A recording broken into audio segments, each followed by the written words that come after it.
ગીર સોમનાથ જિલ્લામાં માછીમારો વચ્ચે વિવાદ છેડાયો। અહીં માછીમારોને દરિયો પણ ટૂંકો પડી રહ્યો છે। કોડીનાર અને સૂત્રાપાડાના માછીમારોએ કેટલાક માછીમારોની બોટને અટકાવી આ માછીમારોને મૂળ દ્વારકા બંદરે લાવ્યા।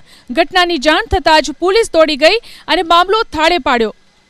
અમરેલી જિલ્લાના માછીમારો દીવથી મૂળ દ્વારકા સુધી લાઇન ફિશિંગ, લાઇટ ફિશિંગ અને કાબા ફિશિંગ પર પ્રતિબંધ હોવા છતાં ગેરકાયદે રીતે ફિશિંગ કરી રહ્યા છે, જેમને અટકાવવા માટે તેઓ 50 બોટમાં સવાર થઈ મધદરિયે પહોંચ્યા હતા અને માછીમારોને પકડીને લાવ્યા હતા।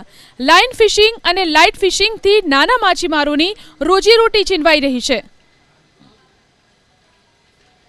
અમને નુકસાન છે। જો અહીંયાથી અમે જારું મૂકો ને બંદર સામે મુડવારકાથી તો સીધા જે પાણીનો બહાવ આવે ને એમાંથી સીધા એ બોયામાં ગળી જાય કાબામાં, એટલે અમારી જાનની નુકસાન થાય છે। અચ્છા, આવું કેટલી જગ્યાએ કરે છે એ લોકો? એ અહીંયાથી મુડવારકાથી સામે મુડવારકાથી દીવ સુધી એટલે કબજો કરે આમાં પ્લોટ આવે એ પ્લોટ એ સમજી લે કે જો મુડવા આપણે જમીનના માફિયા કેમ હોય એવી રીતનો એ લોકોએ કબજો કરી લીધો છે મુડવારકામાં।